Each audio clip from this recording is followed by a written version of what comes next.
সকাল থেকে আমরা কিন্তু দেখছি যে যারা শিক্ষার্থী এখানে ছিলেন অবস্থানরত, তারা তো ছিলেনই, তাদের সাথে আরও অনেকে আসতে শুরু করেছিলেন এবং অনেক শিক্ষককেও দেখেছি যে তাদের সাথে যোগ দিয়েছেন। এবং বেলা যত গড়িয়েছে আমরা দেখেছি যে যারা সাবেক আছেন, অ্যালামনাই আছেন জগন্নাথ বিশ্ববিদ্যালয়ের, তারাও কিন্তু অনেকে আসতে শুরু করেছেন। এবং এই যে দুপুর হয়ে গেছে, তো এখন সেই সকালের যে ভিড়টা ছিল সেটি কিন্তু বেশ বেড়েছে এবং অনেক শিক্ষার্থী এবং সাবেক বর্তমান সবাই কিন্তু আসলে এখানে শিক্ষকদের সাথে এখানে আছেন এবং তারা তাদের যে দাবিগুলো সেই দাবির বিষয়ে বলছেন। একদিকে সমাবেশ চলছে, একদিকে অবস্থান চলছে।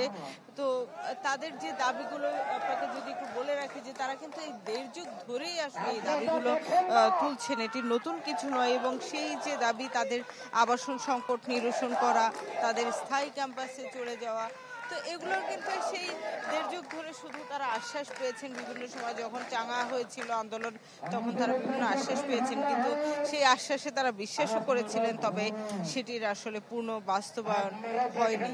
এবং বসুন্ধরা ডায়াপেন্ট এখন আরো উন্নত। এই hot air through top sheet দ্রুত শোষণ করে সোনামণিকে দেয় কোমল অনুভূতি। যেটি হয়েছে যে গত 2 বছর আগে সাময়িকভাবে তাদের দুটি ভবন ভাড়া নিয়ে তারপর তাদের মেয়েদের, নারী শিক্ষার্থী যারা আছেন তাদের কিন্তু থাকার ব্যবস্থা করা হয়েছে, তবে সেটিও কিন্তু সবার জন্য না বা পর্যাপ্ত না। আর যারা পুরুষ শিক্ষার্থী, ছেলে শিক্ষার্থী যারা আছেন, তারা কিন্তু এখনো বাইরেই থাকেন। আর জানেন যে আজকে কিন্তু সেই যে দাবি, সেই আবাসন সংকট নিরসন করে একটা স্থায়ী হল নির্মাণ, সেই একটা স্থায়ী ক্যাম্পাস নির্মাণ, কিংবা তাদের যে বরাদ্দ, সেই বরাদ্দ বাড়ানো, সেই দাবিগুলো কিন্তু নিয়ে তারা এই যে এখানে অবস্থান করেছে, সেটিও প্রায় কয়েকদিন হয়ে গেছে। কিন্তু তাদের যে দাবির সপক্ষে কোনো সুনির্দিষ্ট বক্তব্য সরকার কিংবা সরকারের কোনো পর্যায় থেকে, সেই কোনো পর্যায় থেকেই তারা আসলে সেই আশ্বাস পাননি কিংবা সুনির্দিষ্ট কোনো তথ্য পাননি যে আসলে কবে নাগাদ তাদের এই দাবিগুলো পূরণ হতে পারে।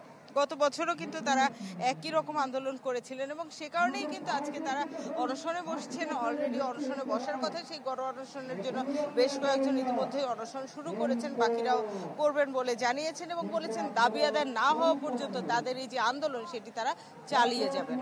কণা, শামীমা, আপনাকে ধন্যবাদ।